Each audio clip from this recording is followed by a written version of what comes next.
Amado papá, te damos gracias por este tiempo maravilloso, gracias porque sabemos que tus promesas ya son un sí y un amén en nuestras vidas cada día, Padre Santo.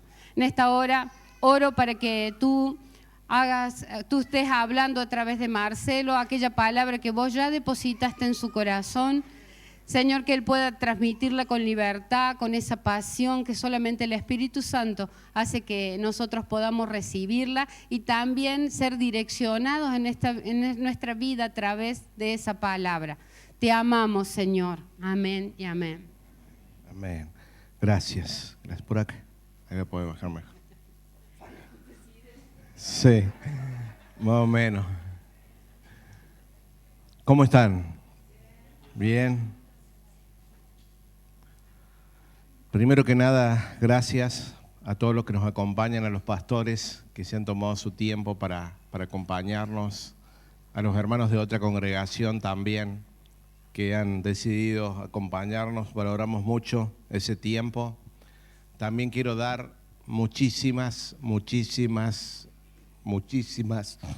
gracias a todos los que trabajaron ayer como locos.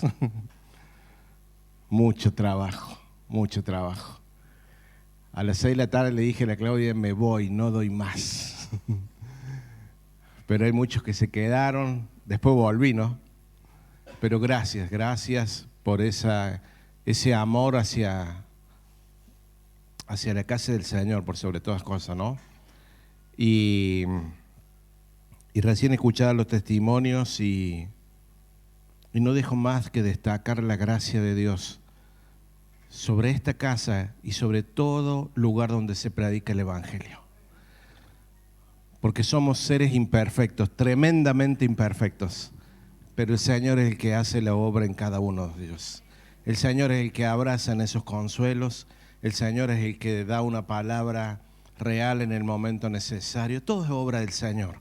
Nosotros simplemente somos colaboradores temporales, podríamos decir, y simplemente nosotros nos tenemos que abocar a hacer de nuestra parte lo mejor que podemos en el lugar donde estemos, pintando una pared, atendiendo a unos niños, sirviendo una mesa, predicando, tocando un instrumento, hacerlo todo para Él, para su gloria, para su honra. ¿Saben lo que tengo acá? El libro de actas de aquí del Renuevo. Les voy a leer la primera acta.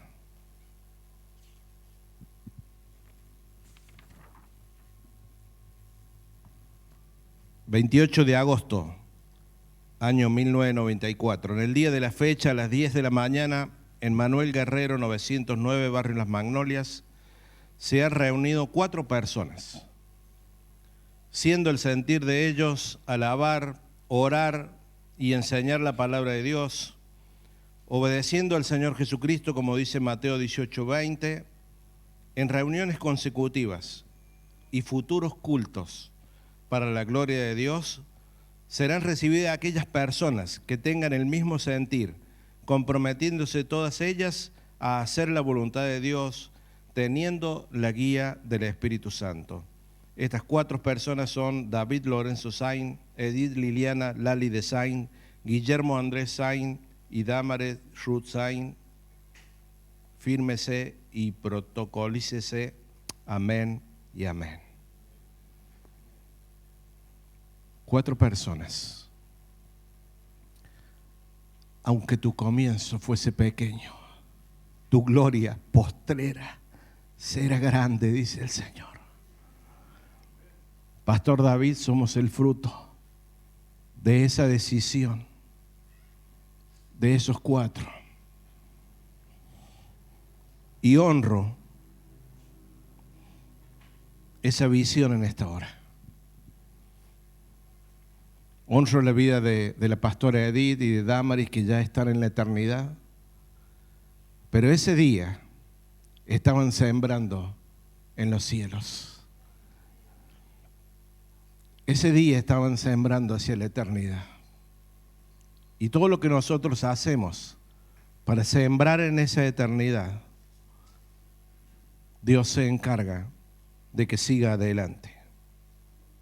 Han pasado 28 años.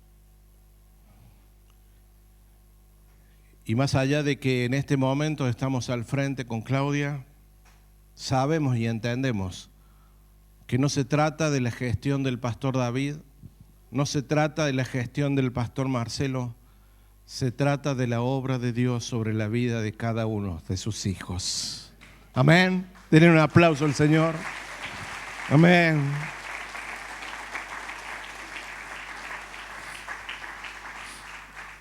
Y cuando preparaba el mensaje para esta mañana, yo decía, sí, todo bien, todo muy lindo, vamos bárbaro hasta ahora.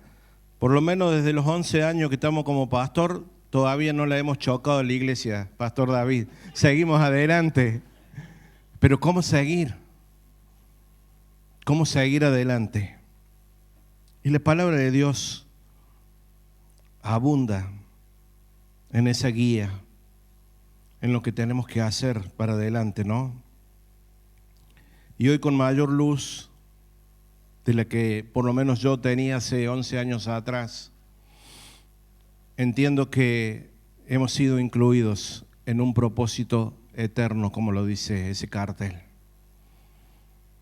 Y que la iglesia siempre debe estar y colaborar conforme a ese propósito, a ese plan que Dios diseñó para la humanidad. Efesios capítulo 1, verso 9, dice así, dándonos a conocer el misterio de su voluntad, según su beneplácito, el cual se había propuesto en sí mismo de reunir todas las cosas en Cristo, en la dispensación del cumplimiento de los tiempos, así en la tierra como en el cielo, de unir todo en Cristo. Así que como hijos de Dios nos debemos a ese propósito, al plan de Dios sobre aquí la tierra y a los intereses del reino.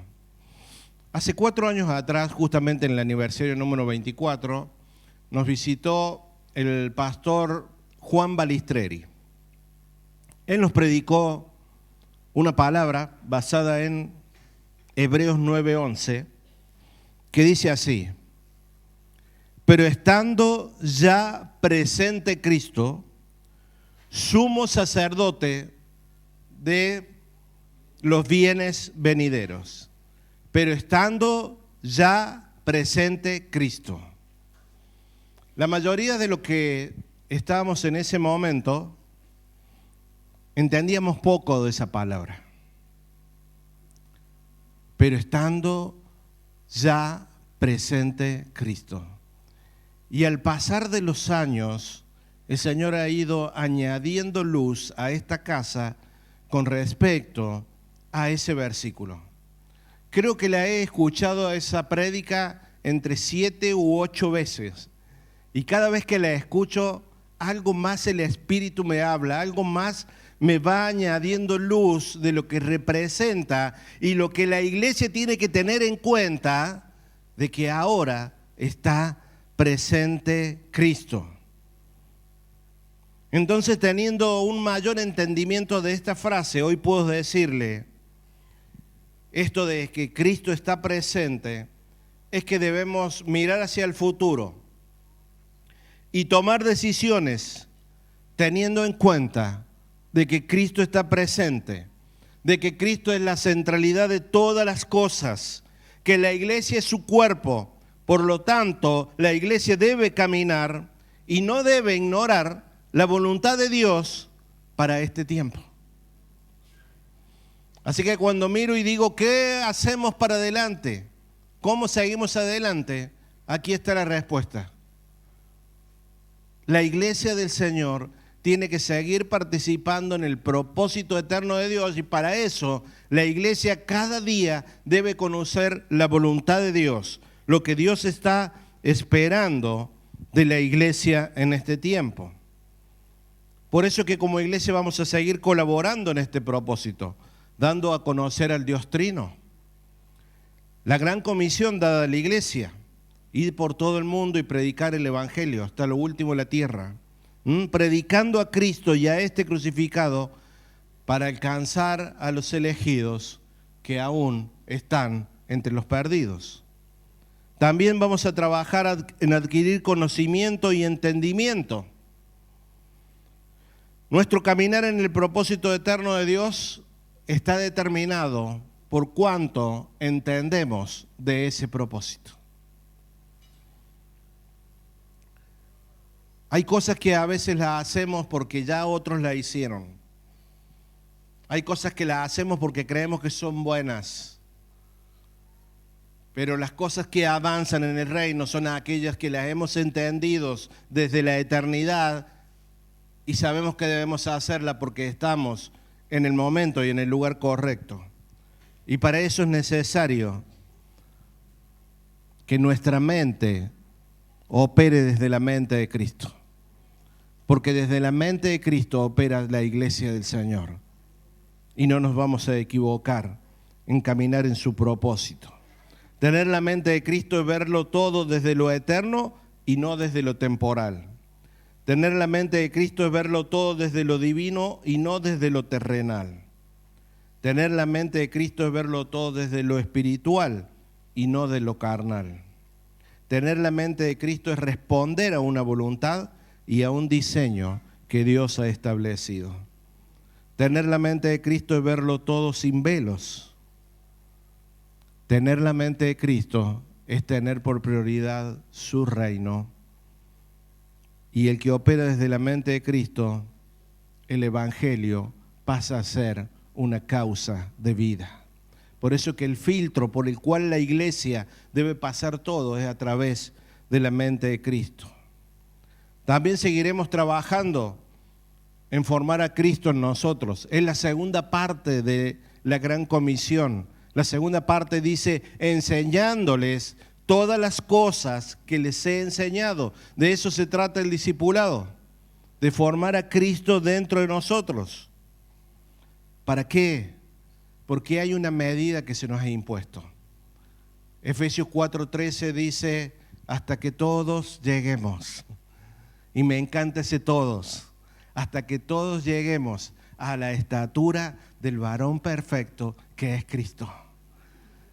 Para eso debemos trabajar los siguientes años, seguir formando a Cristo en la persona, porque todos tienen que llegar a esa medida impuesta, a ese modelo dado que es Cristo, el modelo de todas las cosas, el modelo de obediencia, el modelo de carácter, el modelo de dependencia. A ese modelo tenemos que llegar. El apóstol Pablo lo dice en otras palabras, dice, hijos míos, por quien vuelvo a sufrir dolores de parto hasta que Cristo sea formado en vosotros. Seguiremos guiando a la Grey a vivir en el Espíritu.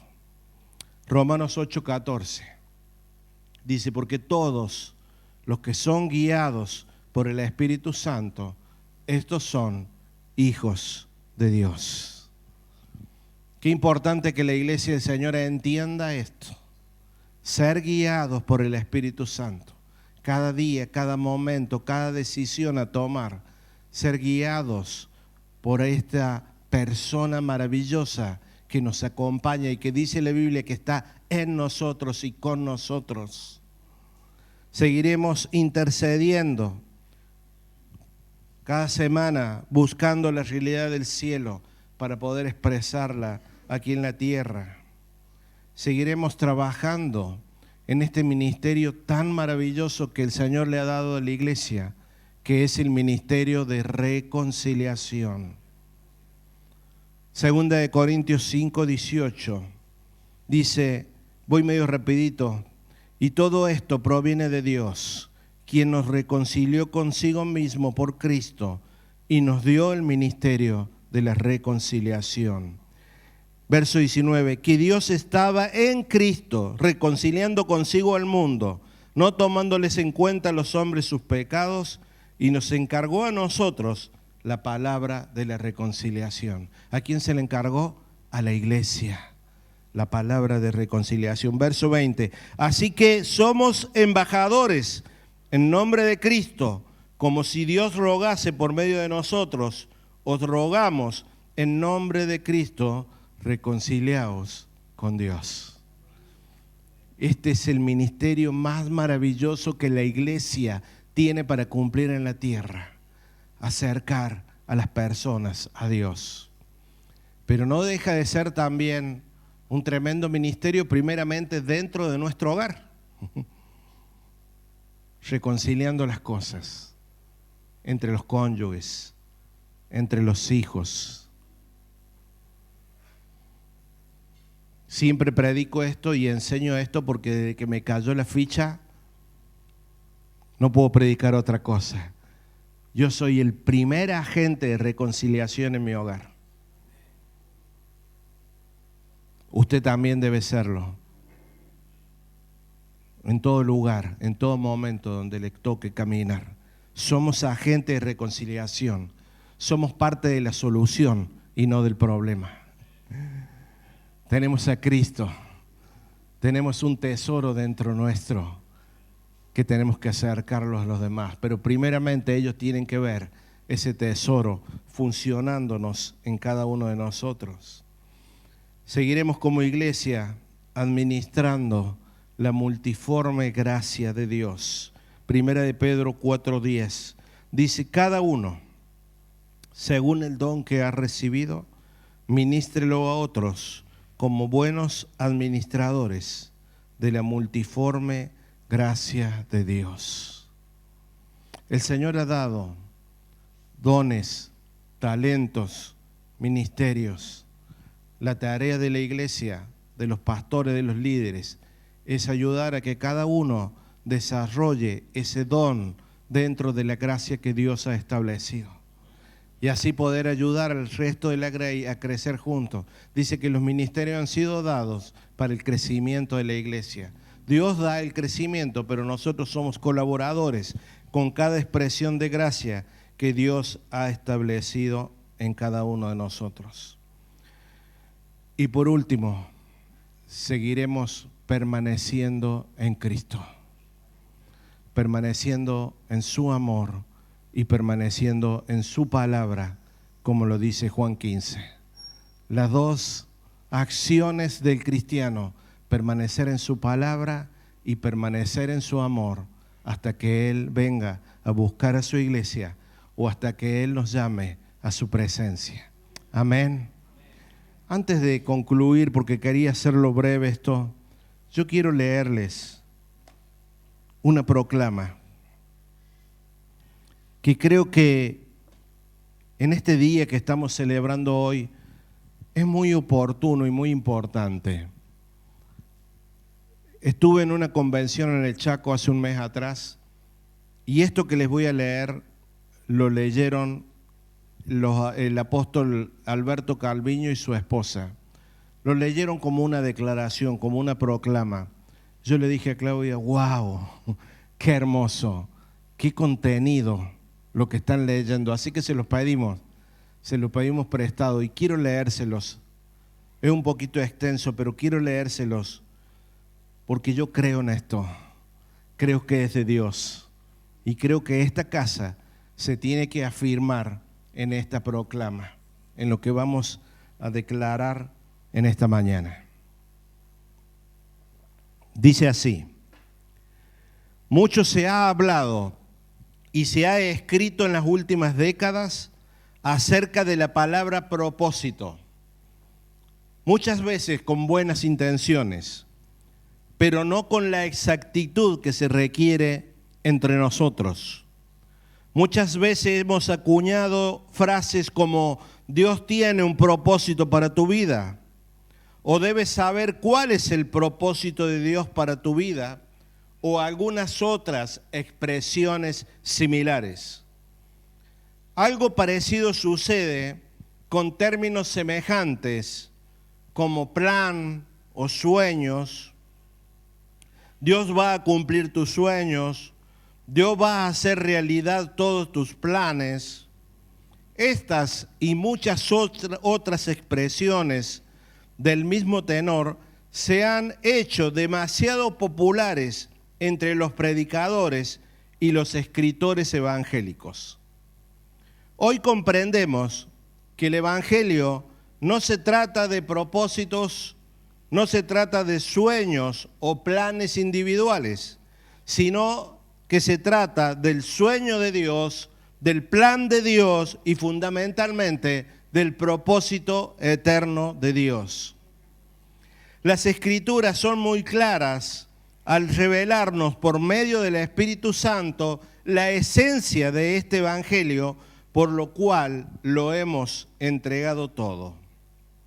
Efesios 1, verso 9 dice: Él nos hizo conocer el misterio de su voluntad conforme al buen propósito que de antemano estableció en Cristo, para llevarlo a cabo cuando se cumpliera el tiempo. Esto es, reunir en Él todas las cosas, o sea, reunir en Cristo todas las cosas, tanto las del cielo como las de la tierra.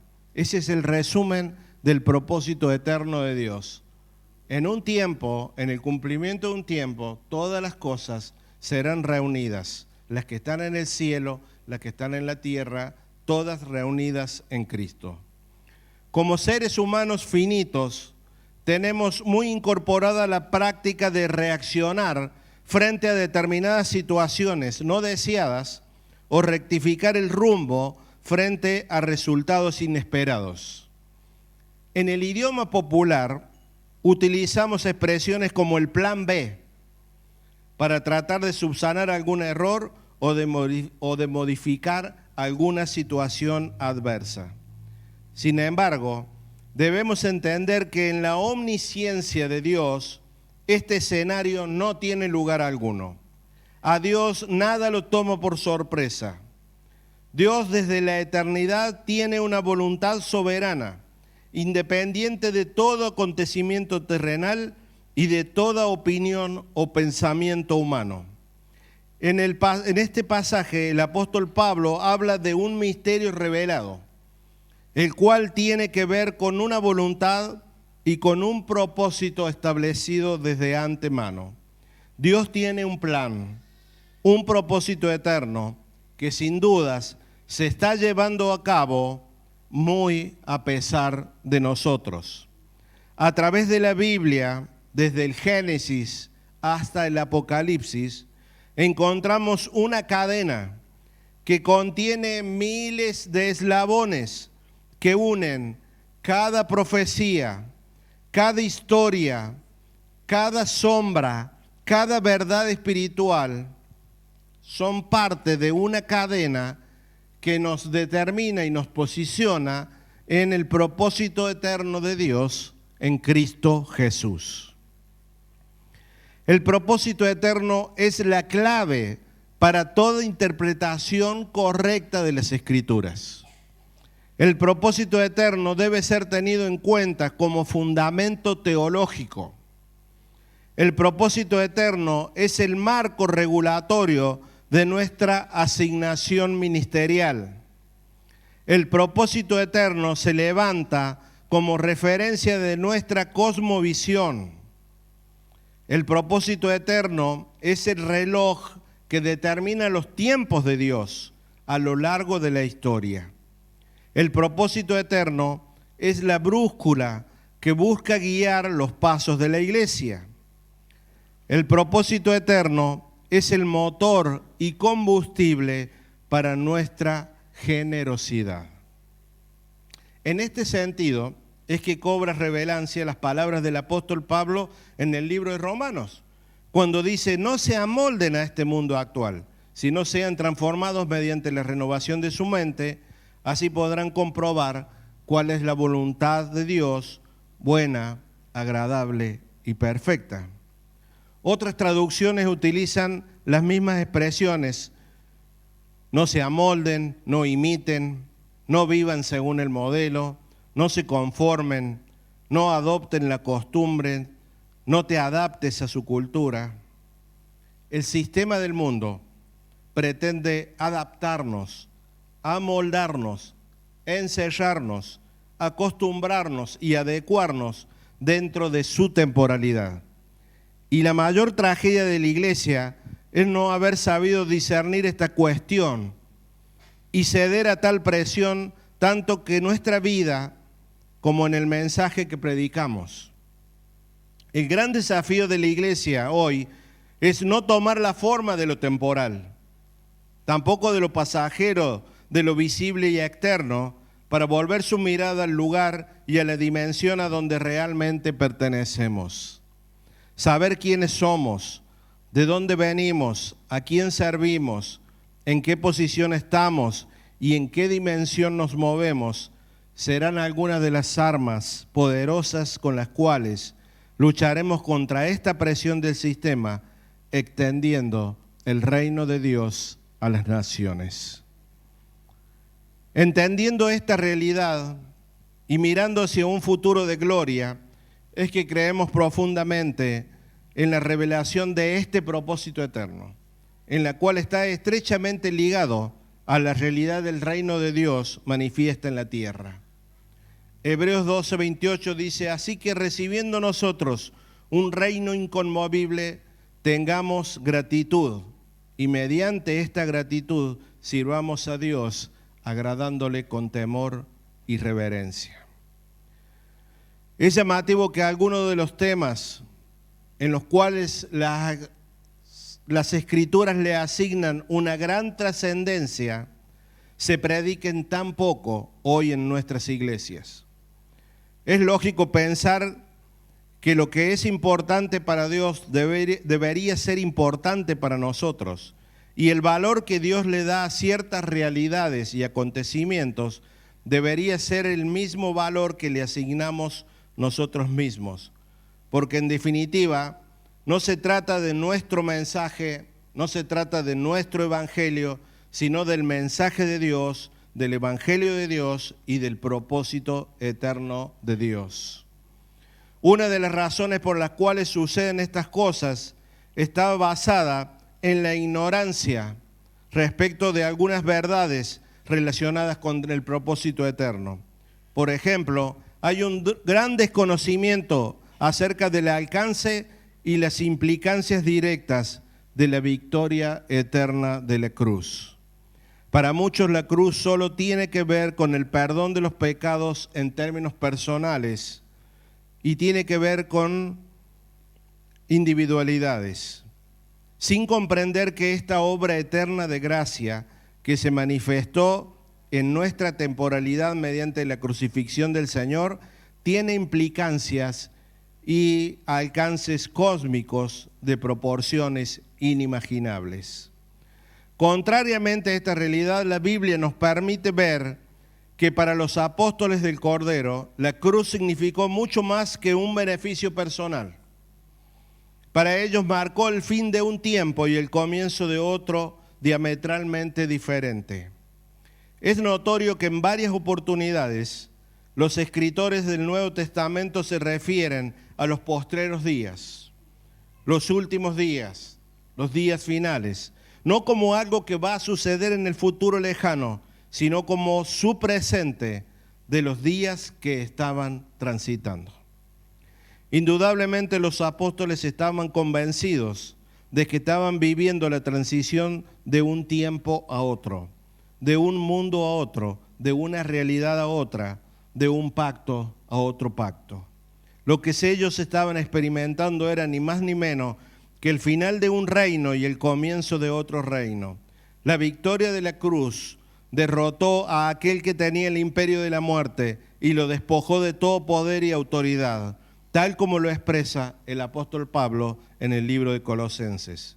Al ser despojados, desarmados, humillados y exhibidos los principados y las potestades, el Hijo de Dios fue coronado como Rey de Reyes y Señor de Señores. Sobre esta base de estas tres realidades, su propósito eterno, la victoria eterna de la cruz y la manifestación de su reino, hoy, desde Córdoba, Argentina, convocados en el nombre de nuestro Señor, declaramos lo que creemos. Creemos en la dimensión cósmica de la victoria eterna de la cruz, la cual ha efectuado de manera notoria los ámbitos de la humanidad. Creemos en el plan y propósito eterno de Dios y nuestra participación en él como fieles administradores de su gracia. Creemos en la obra redentora de Cristo, gestada desde antes de la fundación del mundo, entendiendo que nuestro punto de partida es en la eternidad.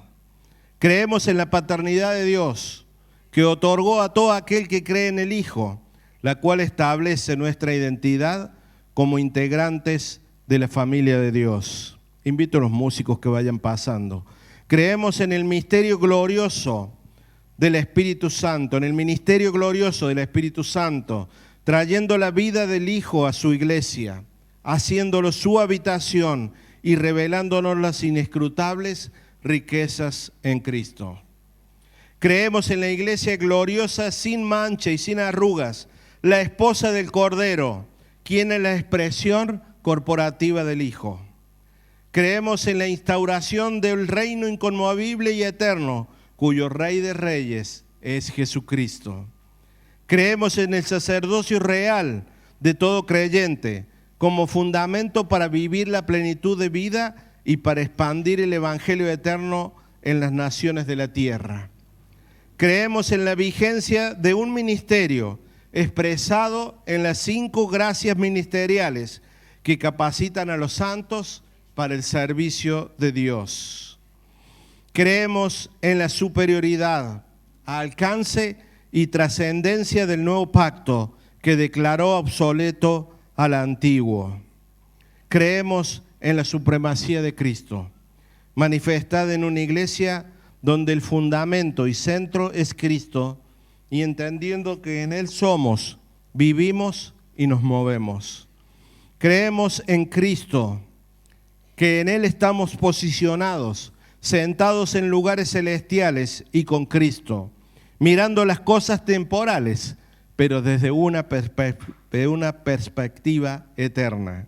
Creemos en la gloriosa gracia que se manifestó para vida y plenitud y que es la expresión más sublime del inmenso, eterno y profundo amor de Dios.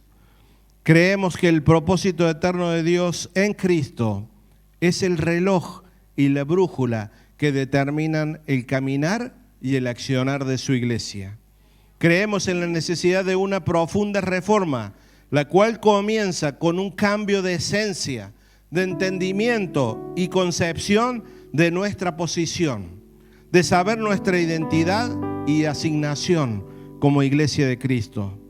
Creemos en una iglesia fundada en la paternidad divina, la supremacía de Cristo y el ministerio del Espíritu Santo establecido plenamente en nuestro pacto.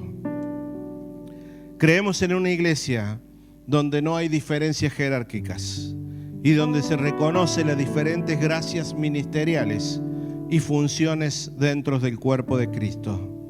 Creemos en una iglesia que predica el Evangelio en todo momento, por medio de la vida, en todo tiempo y la expresión de sus integrantes en cada ámbito y lugar donde les toca moverse. Creemos en la segunda venida de Cristo a la tierra para consumar la plenitud de su reino y su propósito eterno en cada uno de sus hijos. Y yo a esto digo, amén, amén y amén. Le invito a ponerse de pie en esta mañana.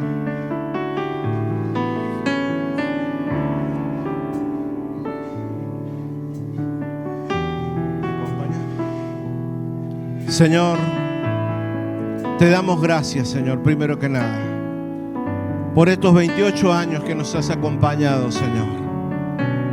Damos gracias por tu fidelidad, por tu misericordia que ha sido nueva cada día, Señor.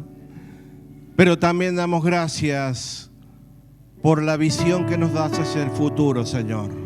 Por el entendimiento de las cosas eternas, Padre. Señor, porque cada día podemos comprender un poquito más de ese plan eterno, Señor. De ese plan que no es improvisado. De ese plan que se gestó desde antes de la fundación del mundo. Y en la cual hemos sido incluidos como hijos. En la cual hemos sido incluidos como participantes de este propósito eterno, Señor. Padre, yo oro en esta hora, Señor, para que cada uno de los que estamos aquí, Señor, como iglesia, como parte de tu cuerpo, podamos entender los tiempos que estamos transitando, Señor. Podamos entender nuestra participación dentro de ese propósito, Señor. Podamos entender la asignación que nos ha dado a cada uno de nosotros individualmente y corporalmente, Padre. Señor, oramos en esta hora, Señor, para que la eternidad se nos revele a cada uno de nosotros, entendiendo que tan solo serán unos 70, 80 años en esta tierra, pero nos espera una eternidad contigo, Señor. Para que cada cosa que hacemos a diario, cada vez que abrimos la puerta de este templo, cada vez que abrimos nuestra boca, sea para predicar de ti, para hablar del Cristo crucificado. Cada acción de nuestra vida, Señor, toda nuestra voluntad, sea manifestar tu reino, manifestar tu voluntad, manifestar esa realidad del cielo aquí en la tierra. Sí lo sé, Señor, lo sé que somos imperfectos. Sé que a veces no damos a la medida, pero también sé que en cada una de nuestras debilidades es donde tú te perfeccionas, Señor. Por eso damos gracias en esta hora al Espíritu Santo, Señor. Damos gracias por tu paciencia, por tu amor, Señor. Damos gracias por ese deseo de que todos lleguemos, de que todos lleguemos, de que todos lleguemos, no por lo que somos, sino por lo que tú harás en cada uno de nosotros.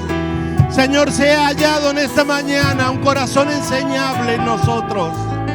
Sea hallado en nosotros un deseo de crecer en ti, un deseo de agradarte, un deseo de cada día levantarnos con un deseo de decir: Señor, ¿qué hago para ti? ¿Qué es lo que yo tengo que hacer? ¿A quién tengo que amar más, Señor? ¿A quién tengo que perdonar? ¿A quién tengo que servir? Espíritu Santo, por muchos años más, pero en tu presencia, pero en tu voluntad, pero en tu gracia, Señor. Porque no será con nuestras fuerzas, será con tu Espíritu Santo. Y tú lo harás, Señor. No hay un plan B en tu propósito, Señor. Tu reino avanza, Señor. Y yo te ruego que cada uno de los que estamos escuchando este mensaje podamos estar viendo lo que está pasando en los cielos, Señor. No quedarnos en esta temporalidad. Señor, que nada nos arrebate el lugar, esa supremacía que tú tienes que tener en nuestros corazones, Señor.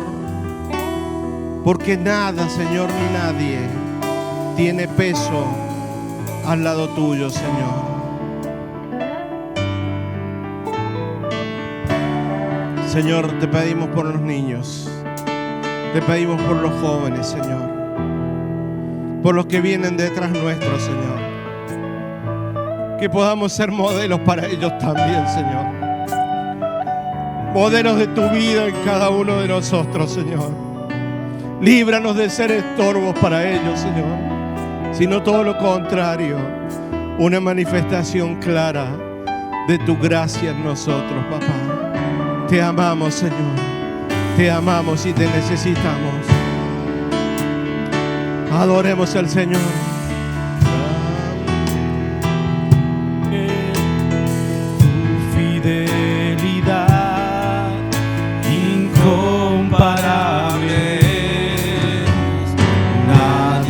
Como tú, bendito Dios, grande es tu fidelidad.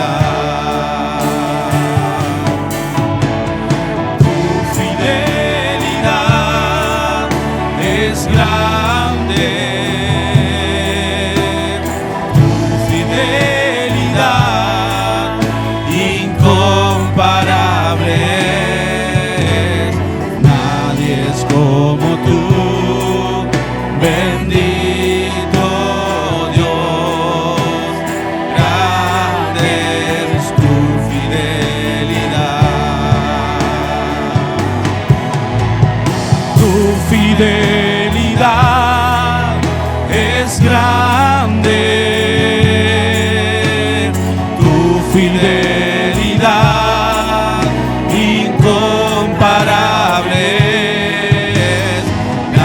es como tú, bendito Dios, grande es tu fidelidad.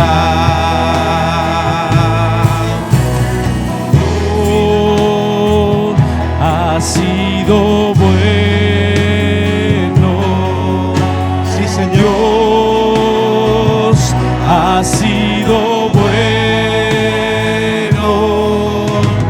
Dios ha sido bueno, bueno es Dios. Amén. Dale un fuerte aplauso al Señor. Bate tus palmas con todas las fuerzas. Él es Rey, Él es Señor. Amén.